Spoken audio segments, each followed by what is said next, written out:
Bonjour à tous et bienvenue pour cette première mission en réflexion. Et aujourd'hui, nous allons parler d'un sujet très important, les réseaux sociaux.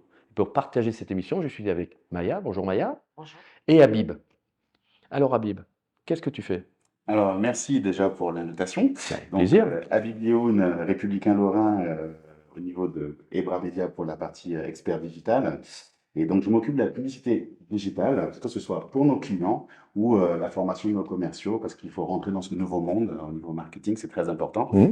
Et dans ce cadre-là, on utilise énormément les réseaux sociaux. Maya? Alors, je travaille à HLN Co Performance dans la branche Wellbeing, dont je suis coach, où je travaille bien plus spécialement sur la gestion des émotions pour retrouver un alignement et toujours plus performant. Alors les réseaux sociaux, c'est un sujet important. Qu'est-ce qui se passe vraiment dans la tête des gens quand ils vont sur les réseaux sociaux? On peut utiliser les réseaux sociaux à fait professionnel, mais il y a tous les autres autour et là, ça pose un petit problème. Exact. Au niveau sur le côté professionnel, c'est un outil remarquable, hein, ça, on Mmh. pourra revenir là-dessus. Mais au niveau personnel, ça crée Ouais. un petit désalignement pour le coup, parce qu'il y a ce besoin d'être entendu plutôt. C'est un manque d'attention Mmh. qui est caractérisé par des comportements assez sanglants, des choses comme ça. Parce que sur les réseaux sociaux, ce qui importe, ce n'est plus forcément ce que l'on dit, c'est le fait d'être entendu et apprécié. Mais il n'y a pas une certaine souffrance, Maya, de ce côté-là? Ou un masque, Bah, quelque chose qui se c'est un passe? petit peu comme Babu disait, enfin, il y a les deux. Il y a le côté forcément marketing, travail, diffusion de l'information. Et puis après, bah, comme c'est quand même quelque chose qui est très ouvert, hein, Mmh. tout le monde peut y avoir accès. Donc il va y avoir forcément ceux qui sont moins professionnels, hein, mais qui ont besoin d'avoir une visibilité. Pourquoi? Parce qu'ils sont en manque de reconnaissance, en manque de bien-être, hein. Ils pensent qu'à travers ces réseaux sociaux, ils peuvent être vus partout dans le monde et mais derrière un écran. Donc ils sont un peu masqués, quoi. Mmh. Donc ça, on aura toujours une population forcément, dans tout domaine, ça a toujours été. Mais aujourd'hui, c'est plus amplifié parce que forcément, avant, c'était beaucoup plus petit, mais maintenant, c'est tellement énorme, c'est planétaire. Donc oui, il y a un risque forcément, donc d'addiction, il y a un risque, de déroutement de soi-même, dont je pense que tu vas nous parler. Donc cherchant son alignement à travers les réseaux sociaux. Pourquoi je le fais? Donner un sens aussi à ça et ne pas être dans sa frustration. On a quand même 3 milliards de personnes qui sont sur les réseaux. Donc c'est quand même énorme. Mais au sorti, par moment, on peut se partir dans une direction qui est assez difficile à gérer. Bah, à la base, il y avait des réseaux qui avaient des thématiques. Oui, Donc, il y a la partie thématique professionnelle de LinkedIn, il y a la d'accord. partie musicale qui était MySpace, il y avait un endroit, c'était vraiment pour les amis proches, qui était hi ou que reprend Facebook. Mmh. Et maintenant, on se perd, on n'a plus forcément de thématique. Un des grands réseaux sociaux, social plutôt qu'on a aujourd'hui, c'est TikTok, qui à la base qui était Musical.ly. C'était un aspect Ah ouais, musical, il fallait reprendre des musiques. Maintenant, il n'y a plus forcément de thème. Donc tout le monde se réinvente. Et quand on est en concurrence avec toute la masse, on revient à la souffrance de départ, le besoin d'être entendu. On se dit, il faut que je parle soit plus fort ou que je sois plus impactant. Et c'est là qu'on rentre dans un jeu qui est dangereux. La recherche perpétuelle d'être plus entendu, d'être plus aimé, d'être plus regardé que les autres. C'est ce côté-là qui crée l'addiction. Donc certains vont utiliser des méthodes, on va dire classiques, hein, ouais, plus ouais, intéressantes, bien tout sûr. simplement. Plus on est intéressant, plus on est écouté. Et d'autres vont aller vers des méthodes un peu plus détournées. Ils vont soit sortir des news qui ne sont pas vraies, Des fake news. des fake news, c'est pour être plus entendu. On a plus de likes quand on a des fake news parce que on peut aller plus loin dans le côté extrême de l'info. Donc à la fin, en fin de compte, on crée son propre avatar pour se cacher derrière quelque chose. Oui, ben là, c'est directement le masque et le mal-être, évidemment. Donc C'est ça? ça, c'est une population qui est sur une certaine souffrance. Comme on a une souffrance, si on n'a pas reconnu sa souffrance, on tombe dans l'addiction. Bon, avant, bah, on a l'addiction à la boisson, l'addiction De à tout. nourriture. Il y a tellement d'addictions, bien sûr. Donc aujourd'hui, je pense que oui, les réseaux sociaux deviennent une nouvelle addiction dans cette panoplie-là, mais qui cache une réalité et un mal-être, forcément, des personnes qui l'utilisent dans ce sens-là. Donc forcément, c'est un vecteur de mal-être, évidemment. Bien, Mais ça, on aura toujours dans la population mais là, aujourd'hui, ça prend une proportion peut-être plus importante. Aujourd'hui, moi, ce qui me fait peur, et on a tous, bon, je sais pas, on a des enfants, on a tous peur par rapport à cette situation, de pouvoir se cacher, de créer un avatar, de créer aussi une personnalité, et tout ça. Comment on peut arriver à sensibiliser les gens, à part bien sûr du côté de Maya, mais de de ton côté à toi? Alors déjà, faut se dire que ce qui manque dans les réseaux sociaux, c'est les garde-fous habituels. Mmh. On a l'anonymat, dont tu as parlé tout Ouais, à l'heure, bien sûr. la distance, c'est qu'on ne voit pas vraiment les répercussions de ce qu'on fait, et la protection, c'est qu'on n'en a pas non plus On est en de protégeant répercussions. rien. On fait ce qu'on veut, il ne se passe rien derrière. Alors qu'en direct, quand je blesse quelqu'un, je vois quand même sur le visage que la personne est blessée. Donc il y a une sensibilisation qui se fait naturellement. Et c'est ce qui manque avec les jeunes, c'est qu'ils ont pris beaucoup de distance. Et en plus, ils sont habitués à voir des vidéos où on fait mal aux autres, des vidéos de violence. Il y a d'autres contenus, hein, bien sûr. Mais à force de voir ce contenu, c'est-à-dire qu'ils sont désensibilisés. Ils ne voient pas l'impact de ce qu'ils font. En plus, c'est instantané. C'est-à-dire que l'émotion, on ne l'a pas traitée, on la sort sur le moment. Oui. Il y a beaucoup de vidéos, par exemple, moi je me rappelle quand j'étais plus jeune, Mmh. au lycée, quand on est harcelé, ça s'arrête à 12 heures, le temps qu'on rentre, ou pendant la pause, ou quand on rentre à la maison.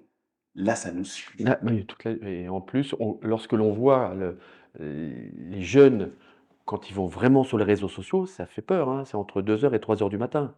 Hein, donc là, c'est quand même quelque chose. Alors, c'est quelque chose que l'on peut gérer aussi. C'est une question ou d'éducation, de protéger un peu nos enfants, de protéger pas que nos enfants, les personnes, parce que on parle entre guillemets toujours de moi parce que j'ai des enfants, mais il y a quand même des adultes qui s'en servent. Bien sûr, mais je pense que c'est un fait qui est très nouveau. Donc, comme toute nouveauté, a besoin aussi d'avoir un entraînement pour mettre des règles et des lois et des limites. Dans la vie, on a toujours besoin d'avoir un règlement de quelque chose dans une société où on est tous en interaction, bien sûr. Et c'est ce qu'il faut mettre en place aujourd'hui, à travers l'éducation aussi que les parents donnent à leurs enfants, bien sûr, mais c'est aussi l'école aussi qui peut le faire. Et je pense qu'il faut qu'on s'y mette tous pour nos enfants aujourd'hui, parce que eux, ils n'ont pas encore cette maturité de pouvoir dire stop. Ils sont en progression de pouvoir y arriver. Mais un enfant de 9 ans ou un enfant de 10 ans ou de 12 ans dans l'adolescence, il se construit. Donc je pense que c'est nous, les mondes adultes aujourd'hui, qui devons aussi mettre une certaine barrière et limite à travers, oui, à travers différentes choses. Il n'y a pas que les parents, parce que si les parents le font, c'est pas suffisant. L'école aussi doit intervenir, aussi les règles avec la politique, qui peuvent aussi mettre des arrêts ou des filtres ou des choses comme ça. Et puis aussi faire beaucoup de prévention aussi avec les enfants, peut-être à travers l'école, expliquer un petit peu les impacts émotionnels qu'ils peuvent avoir parce qu'ils sont en pleine construction. Alors, si on veut rentrer un petit peu dans les chiffres, dans les datas, parce que c'est quand même intéressant, la première application, c'est quand même LinkedIn en 2002, et puis on a Facebook qui est en 2004, WhatsApp 2009, Instagram 2010, et la dernière qui est quand même celle qui fait le plus de bruit un petit peu en ce moment, c'est TikTok, qui est 2017. Donc ça veut dire que tu as 2 terriens sur 3 sont sur Facebook, mais c'est énorme, il y a 7 milliards de personnes, donc c'est quand même incroyable. Et oui, c'est la réalité est carrément déformée. C'est-à-dire que maintenant, il n'y a plus que la réalité que l'on pratique tous les jours, il y a la réalité virtuelle qui prend parfois même le pas. Et ça a changé nos habitudes de consommation, le temps d'attention qu'on peut avoir sur un contenu.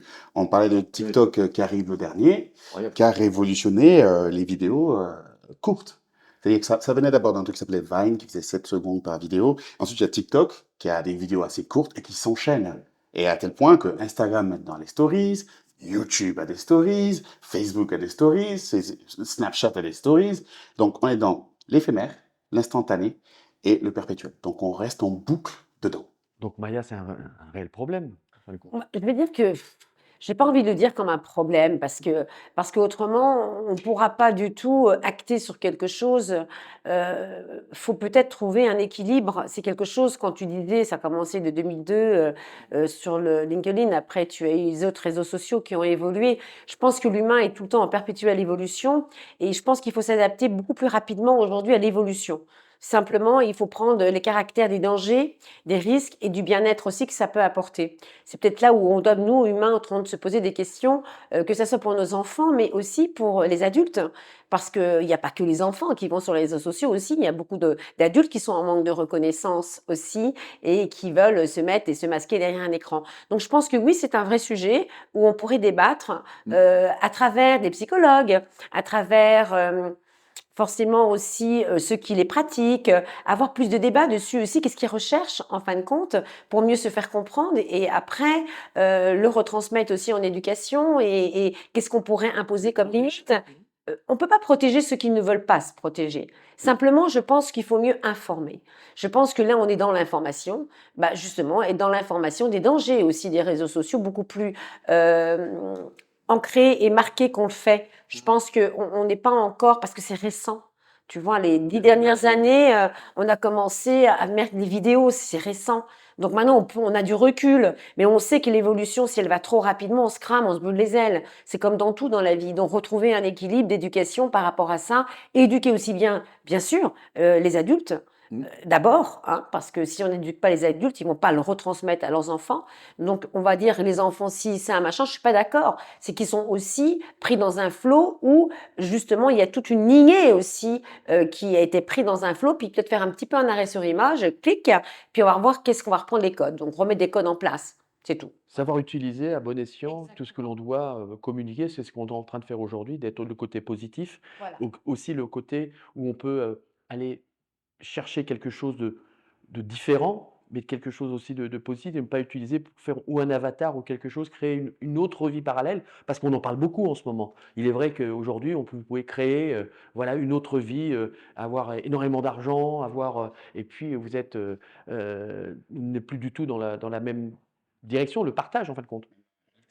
C'est un des grands dangers des réseaux sociaux, c'est que ça appartient à des entreprises qui doivent générer de l'argent et qui savent très bien c'est quoi le point faible des gens, c'est le sensationnel.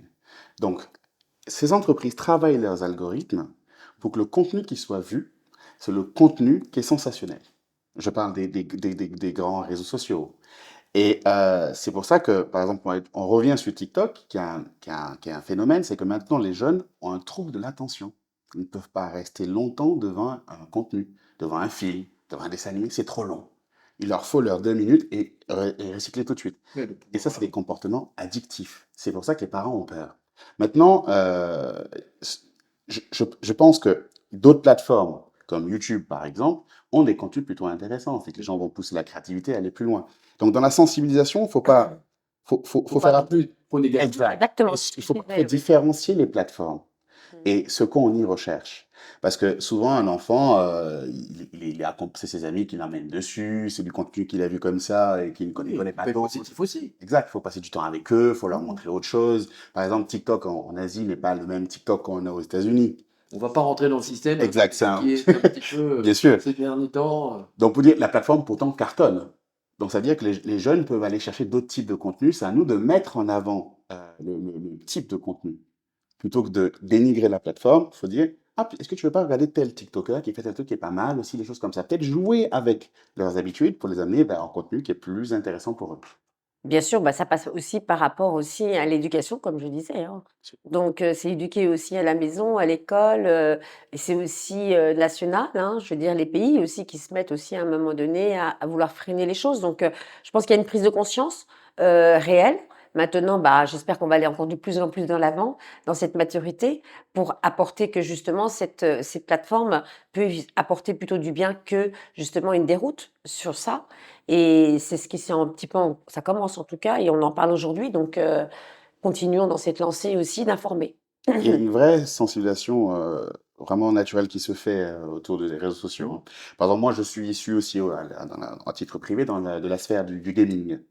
Oui, ça aussi, c'est intéressant parce qu'on a beaucoup d'enfants et qui s'identifient, qui font beaucoup de gaming, on en a, et il peut y avoir un côté positif aussi, parce que c'est vrai que c'est une nouvelle génération. Exact. Il y a le côté possible parce que le cerveau est sollicité, on apprend comprendre certaines énigmes, à les déjouer, à résoudre des problèmes, des choses comme ça. Totalement. C'est, au niveau de moteur et cérébral, c'est très intéressant le jeu vidéo. Cependant, c'est la communauté qui est autour. Et sur les réseaux sociaux, ça peut être avec la compétition, Eh oui, par rapport au sport, bien sûr. on rentre dans un clash qui est pas Et la forcément vie. supportable. Et la vie. Dans le sport, il y a un encadrement, il y a une structure. Il n'y a pas de coach là. Là, il n'y a pas de coach. Et on est seul. Voilà, donc il faudrait peut-être coacher. Mais pour de vrai, Moi, je pense qu'il faudrait coacher sur l'impact abusif de ce que ça pourra faire plus tard, hein, et de pouvoir informer justement que nous sommes aussi un cerveau, on a quand même aussi des facultés émotionnelles, on n'est pas un ordinateur, quoi, je veux dire, qui est face à nous et qu'on peut jouer avec, hein. On a aussi, on est beaucoup plus riche que tout ça. Et si on en abuse, c'est comme toute addiction, qu'est-ce que ça peut nous faire plus tard aussi, et nous bloquer, nous freiner dans notre vie, dans notre propre évolution. Donc c'est donner peut-être justement ce parallèle et d'informer, voilà l'impact que ça va faire si on continue à être trop abusif Bien sûr. dans ce genre de plateforme. Pour revenir un petit peu abusif, on a pu voir aussi des parents dans le monde du sport qui poussent beaucoup trop son enfant à devenir parce qu'il veut qu'il soit champion de tennis ou champion d'athlétisme ou footballeur parce qu'il voit des étoiles partout. Mais en fin de compte, celui qui va décider, celui qui va faire le pas supplémentaire, c'est celui qui va avoir sa passion. Ça va être en fin de compte l'enfant, le garçon, la fille qui va avoir ce déclic. Et c'est aussi, on parle des réseaux sociaux, mais on parle aussi de la vie de tous les jours. Et dans ce monde-là, on est un peu, c'est une vie virtuelle. Donc, c'est quelque chose qu'il faut aussi faire attention et qu'on peut, comme vous le dites, communiquer Sur les impacts. sur les impacts. Et c'est pour ça que l'accompagnement est important. Je reviens sur le jeu vidéo pour dire que moi, j'ai commencé très tôt, mais je jouais avec mes frères, après avec certains amis, il y avait une communauté autour qui faisait pas que jouer aux jeux vidéo, on faisait autre chose, on en sortait un peu. Aujourd'hui, les jeunes qui sont sur TikTok ou sur les jeux, sur certains jeux, on les identifie dans la communauté. Quand ils sont seuls à le pratiquer, ils n'ont pas d'encadrement. Et c'est là qu'on rentre dans les déboires. Voilà pourquoi le coaching est important et que les parents ils sachent ce qui se passe dessus pour pouvoir les accompagner. C'est qu'ils ne soient pas seuls à l'utiliser. Sinon, ils traînent avec les mauvaises personnes, ils consomment mal certaines choses. Et c'est pour ça que je te parlais avec le jeu vidéo. Cet encadrement, ce monde qu'il y a autour est crucial. Sinon, on va dans le mur. On va dans le mur. L'encadrement. On est déjà dans le mur. Faut dire les choses clairement. Il faut mettre en place un encadrement, je pense, assez rapidement, bien sûr, hein, et ça prendra à prendre conscience aussi, parce que beaucoup de parents n'en sont pas conscients encore réellement, parce que je pense qu'ils les ont mis aussi à un moment donné pour être tranquilles, les parents. Moi, je vois beaucoup de parents qui donnent des tablettes au restaurant à 5 ou 6 ans. Donc, déjà, on donne quelque chose parce qu'on veut être en paix. Parce que le parent aussi, il est un petit peu submergé, hein. Donc, je pense qu'on est dans une société où trop d'informations tue l'information et nous tue nous tous. Donc, il va falloir choisir un petit peu à un moment donné que faire ce tri, justement. Et c'est pour ça qu'on est sur des burn-out aussi beaucoup. Pourquoi? C'est un autre sujet, ça. Je sais, mais je tiens à le dire, c'est que voilà, tout est émotionnel, quoi. Je veux dire, on regarde une vidéo, c'est une émotion. Enfin, je veux dire, et nos émotions sont submergées d'émotions et on part peut-être pas dans la bonne direction, justement, à partir de là. Et c'est là où il faut peut-être mettre aussi les barrières. Donc c'est à nous de le faire, c'est à nous en fin de compte. Il est vrai qu'on est tous en train de dire: «Je vais te supprimer, ta PlayStation parce que tu as pas fait de bons résultats à l'école». Oui, c'est vrai qu'on a une certaine carotte et que nous aussi on l'avait à une époque, mais on en revient toujours à la même chose, c'est l'écoute, c'est le partage, c'est aussi de pouvoir vraiment, tenir nos enfants, quoi. Et nos enfants, quand je parle de nos enfants, le monde, en général, même dans le monde de la société, où l'on peut voir qu'il y a des gens aussi qui Le truc, c'est que les parents se sentent aussi souvent dépassés.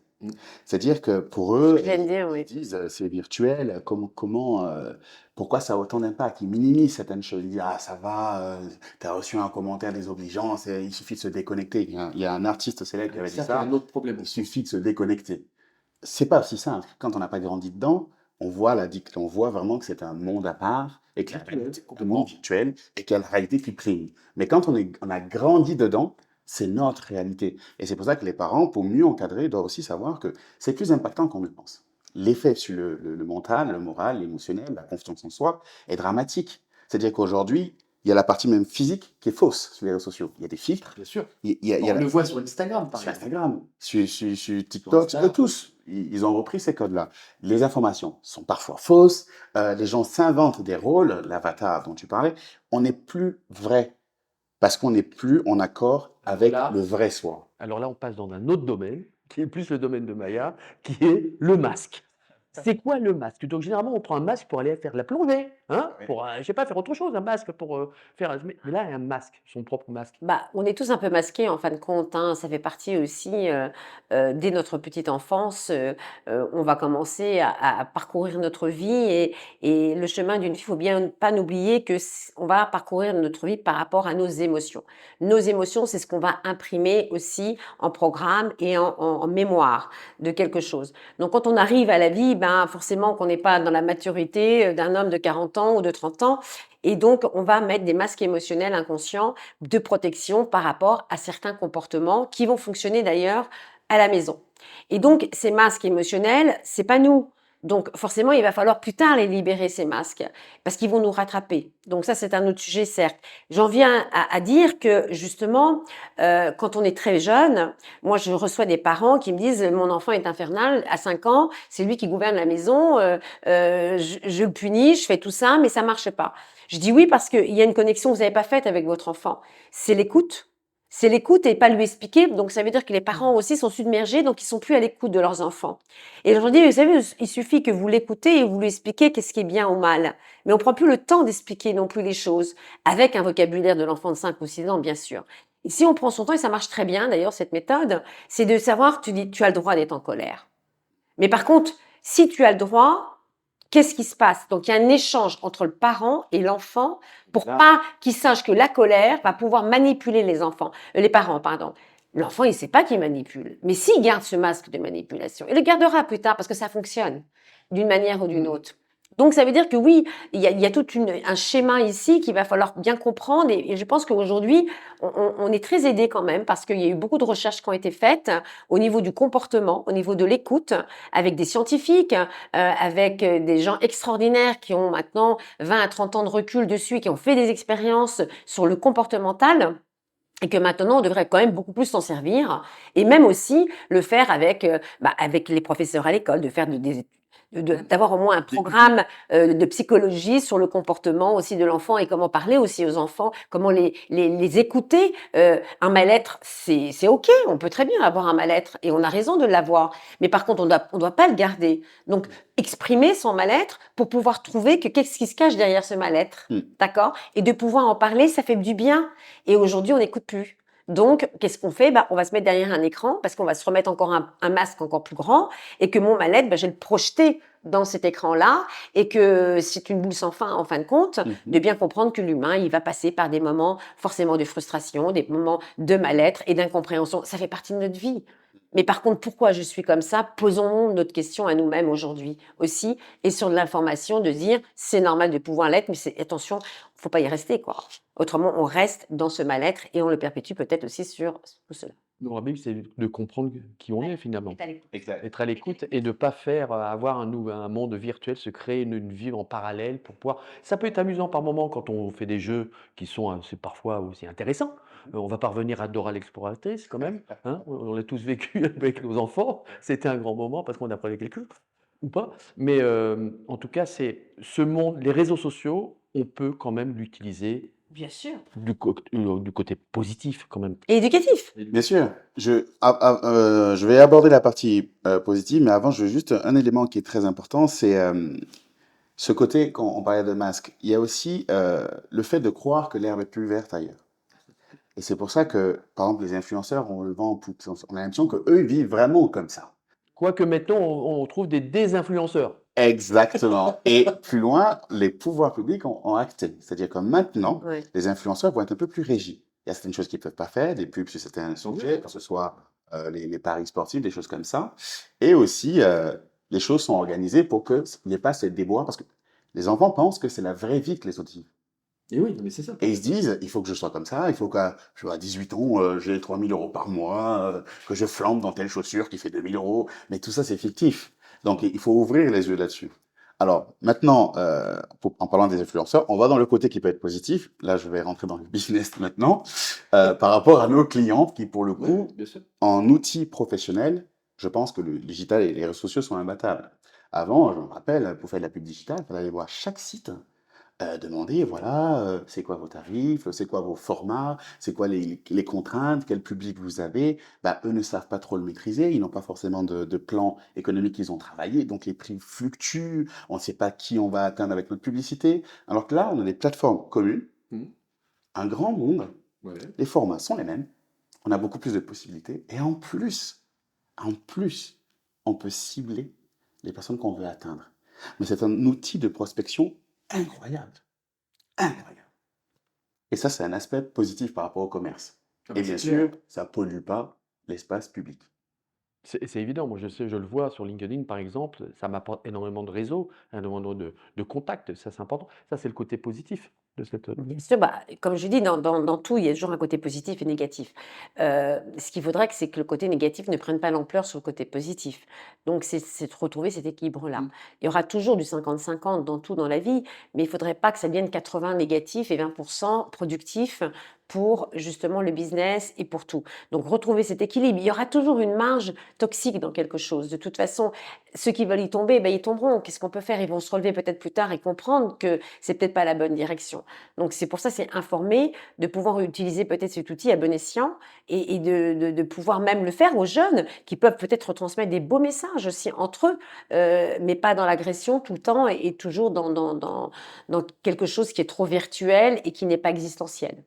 Il est vrai qu'il y a carrément, il y avait quand même des contenus assez classe, hein. Oui, Par exemple, il y a des gens qui recherchaient leurs frères, qui les ont retrouvés sur Facebook, il y a fait un appartement, qui ont retrouvé sur Twitter, même des révolutions qui sont menées sur les réseaux sociaux. Il y a plein de choses qui se passent. Il y a beaucoup de bien sûr. positifs, hein. Le contenu peut être vraiment, Bien sûr. c'est charmant, c'est positif. Et ça aussi, c'est bien de mettre en avant Surtout. ces éléments-là. Peut-être mettre justement en avant les contenus qui peuvent être constructifs et informateurs Mhm. à bon escient, en détrônant un petit peu tous ceux qui sont fake justement et qui peuvent être agressifs et addictifs. Donc c'est peut-être une campagne aussi là-dessus. C'est bien de le faire parce qu'on peut pas interdire ça. Non, pas du tout. Comme je dis, il y a des parents qui me disent oui, mais je dis mais non, vous pouvez pas le mettre en marge de la société puisque c'est un outil qui est nouveau. Ils doivent évoluer avec. Mais par contre, dirigez-le dans à bon escient. Voilà, donc il y a un contrôle, il doit y avoir quand même aussi une guidance. Voilà, dans la vie, on doit toujours être un peu guidé quand même dans quelque chose. Donc, donnant la guidance dans le bon endroit, justement positif. Bah, un exemple, moi j'ai commencé YouTube parce que j'ai vu un YouTuber que j'appréciais beaucoup, c'est un Américain, pour pas le citer, bah, il s'appelle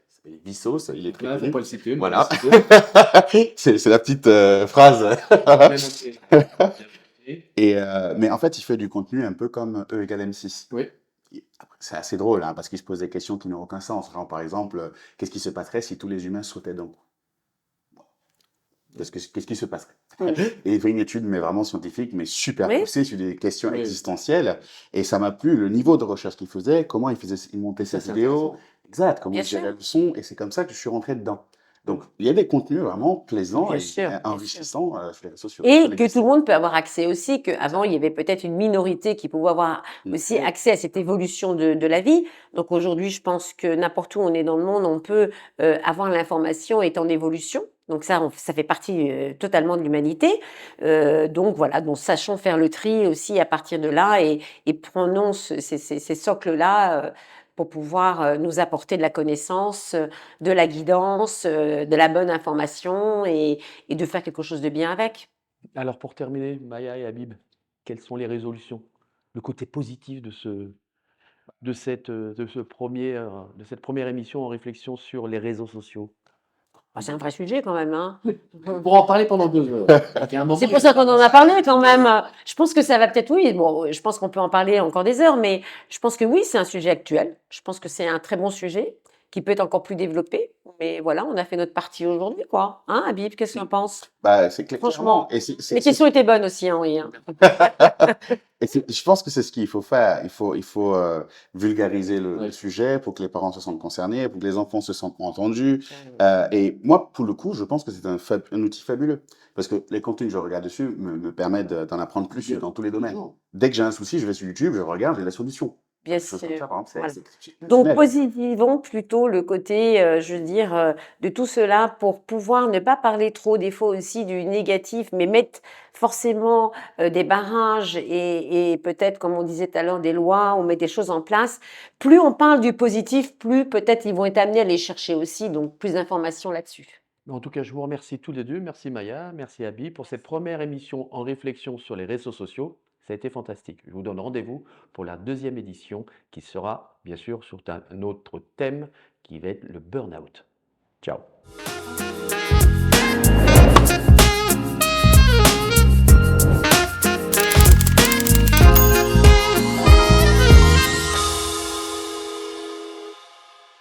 Eh bien, en complément de ce débat sur les réseaux sociaux, nous avons la chance d'avoir Benoît qui a quand même 20 ans, donc c'est les années 2000. Il va un petit peu, pas nous expliquer, mais donner son avis par rapport aux réseaux sociaux, parce que nous, on est peut-être plus anciens, donc savoir comment on vit et on est avec les réseaux sociaux. Bah, écoutez, déjà, je suis assez d'accord avec votre point de vue. C'est assez intéressant de toujours avoir plusieurs points de vue. Après, moi, il faut savoir que je suis né dans les réseaux sociaux, donc toute ma génération, on n'a jamais connu vraiment le monde sans les réseaux sociaux. Donc, c'est un peu dur de se positionner aussi et de dire si vraiment c'est légitime ou pas d'avoir les réseaux sociaux au quotidien. Après, moi, c'est aussi un outil pour rencontrer des personnes, pour élargir mon cercle d'amis. Donc, ça me sert au quotidien. Mais après, c'est très chronophage et ça devient vite compliqué de s'en détacher, surtout avec les nouveaux réseaux sociaux qui deviennent vite. Il y a toujours du contenu, ça nous tient en haleine jusqu'au bout de la nuit. Ça, c'est compliqué de s'en détacher, c'est sûr. Oui, c'est intéressant, Benoît. Maya, alors, c'est pas peut-être je sais pas, pas une addiction, mais disons une visualisation complètement différente. Je pense que vraiment Benoît s'est bien exprimé. Il a dit des mots qui sont assez percutants. C'est un outil, ça peut être chronophage, mais je suis née dedans. Donc, on va reprendre ces 3 mots-là. Ça fait que, oui, ça fait partie de leur vie, mais il faut pas en arriver à être chronophage. Donc, il faut s'en servir comme un outil à bon escient et qui peut être performant pour eux, pour les mener encore plus dans l'information. Donc après, c'est là où on doit mettre des limites, comme on parlait tout à l'heure aussi, jusqu'où je vais utiliser cet outil. C'est un outil. Je donne un exemple. J'ai un couteau, c'est un outil. Bon, c'est pour couper ma viande ou pour me tuer. Bon, je peux faire plusieurs choses avec le même outil. Donc ça veut dire qu'il faut savoir pourquoi je laisse cet outil et à quoi il va me servir. Donc je pense que c'est aussi la connaissance aussi du danger qu'on peut y avoir à partir de certaines choses. Donc voilà ma réponse. Est-ce qu'il y a des réseaux sociaux qui sont plus utilisés que d'autres et des façons, des règles d'usage qui changent un peu selon le type de réseau? Je pense qu'aujourd'hui, le réseau social qui est le plus utilisé, c'est TikTok, qui est le plus récent d'ailleurs. Je pense que c'est le dernier qui a été créé en date, c'est ça. Et c'est le plus utilisé parce que c'est celui où il y a le plus de créateurs déjà. Il y a le plus de types de créateurs différents et tout le monde peut y trouver son compte en fait. Il y a tous les types de créations, ça peut aller de la mode, du sport ou juste le divertissement. Et aujourd'hui, c'est ce qu'ils veulent les gens, du divertissement. Et sur TikTok, il y en a à l'infini et le fil d'actualité est infini. Et donc, si on ne s'arrête pas, l'application ne va pas s'arrêter à notre place. C'est là un petit peu le problème de l'application. C'est très porté sur la vidéo maintenant, les réseaux sociaux au final. Oui, Instagram a même prévu potentiellement d'enlever les photos et donc se spécialiser sur la vidéo. Et chaque application, oui, met en avant la vidéo maintenant parce que c'est plus dynamique et ça donne envie de voir plus, quoi. C'est une certaine rivalité avec TikTok en fin de compte. Mais oui. TikTok, moi je le ressens à mon âge, j'ai 60 ans, voilà, c'est pas vraiment la plateforme qui m'attire le plus, quoi. C'est vrai, c'est une plateforme pour les jeunes parce que c'est beaucoup de divertissement rapide qui va vite. Et aujourd'hui, c'est ce que les jeunes recherchent en priorité, quoi. Est-ce que dans les sphères, entre guillemets, de jeunes, vous prenez conscience du côté dangereux des réseaux sociaux? Est-ce que vous en parlez entre vous? C'est pas un sujet qu'on aborde forcément, mais je sais que de mon côté, j'essaie vraiment de réduire au maximum les réseaux sociaux parce que ça a plein d'impacts positifs, mais je sais que ça en a plein négatifs. J'ai, pour ma part, supprimé TikTok de mes habitudes et je vis pareil que si j'avais pas, donc je vis mieux comme ça et je le conseille à tout le monde parce que c'est un peu une perte de temps. Après, je sais que pour certains, c'est vraiment leur outil de travail où ils créent tout leur contenu et ils gagnent presque leur argent avec. Mais ça doit rester, comme pour tout, limité en fait. D'accord. Et en toi, qu'est-ce qui a été justement d'arrêter TikTok et tu as ressenti que c'était toxique pour toi? Quel a été l'avant et l'après? J'ai ressenti que c'était toxique parce que je perdais juste mon temps. Je me mettais sur TikTok à 22h et à minuit j'arrêtais et j'étais là, mais qu'est-ce que j'ai fait de mon temps? Est-ce que j'ai perdu mon temps? Est-ce que j'ai appris des choses? Et je me rendais compte que que j'ai rien appris, quoi. Et c'était juste du divertissement. Et en fait, j'avais envie de rentabiliser mon temps pour pas me dire qu'est-ce que j'ai fait aujourd'hui? Bah rien, j'ai perdu mon temps, quoi. Et j'ai envie de rentabiliser mon temps et que ça devienne juste mon outil de travail, quoi. D'accord, de remplacer ce temps peut-être par un temps de sommeil justement et récupérateur, ce que nous avons besoin aussi pour notre corps et notre esprit, hein. Parce qu'à partir d'une certaine heure, ça a été quand même bien noté, forcément que on va tomber sur, exactement, on va tomber sur le surplus, le trop plein et que le cerveau peut plus absorber non plus et c'est toxique et c'est là où on est en manque de sommeil parce qu'on devient addict et en perte de sommeil, le cerveau se repose pas, notre corps ne se repose pas et se régénère pas non plus. Tu as dit à un moment donné que ça permettait aussi de se faire des amis, de rencontrer des personnes. Est-ce que c'est quelque chose qui dure dans le temps et qui se concrétise dans la réalité? Et j'ai des exemples. Par exemple, je me suis fait beaucoup d'amis autour de mon sport. Je vais dans les skateparks, je fais de la trottinette et donc c'est important de se créer une sphère pour voyager, pour créer des amis.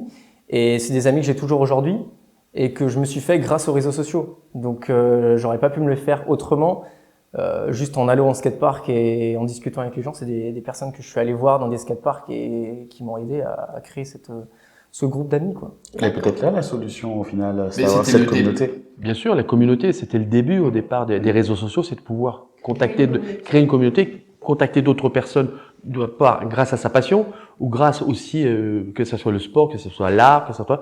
Et après, c'est vrai que ça s'est dérivé dans une autre direction, mais en tout cas, c'est super intéressant d'avoir son avis parce que ça donne un mélange, justement. bien sûr, et maintenant on comprend aussi, bien sûr, comment ils peuvent réagir. Nous, on doit s'adapter, voilà. Après, je suis pas l'exemple. Non, Benoît, tu es parfait dans le. Tu es parfait. C'est-à-dire que Non, mais c'est mon point de vue. Je sais qu'il y en a plein qui partagent pas du tout la même idée et il y en a qui adorent passer leur temps sur TikTok et ils pensent que c'est super utile. Mais c'est pas mon avis, donc. Comment tu penses qu'un parent devrait approcher son enfant ou un jeune pour lui parler des réseaux sociaux? question difficile, mais je pense qu'il va trouver une parade. C'est délicat, c'est délicat. Je sais que moi, personnellement, l'ayant vécu, je donnerais jamais TikTok à un de mes enfants avant qu'il soit conscient de ce que TikTok ça implique sur le sommeil, sur plein de choses. Et je pense que juste, soit il faut limiter au niveau du temps, mettre des limites de temps, ou alors, je sais pas, mais je pense qu'il y a d'autres manières que juste perdre son temps sur TikTok, quoi. Eh bien, merci à vous tous. Merci. En tout cas, merci de ton témoignage, Merci Benoît, pour c'était l'invitation. très, très, très intéressant.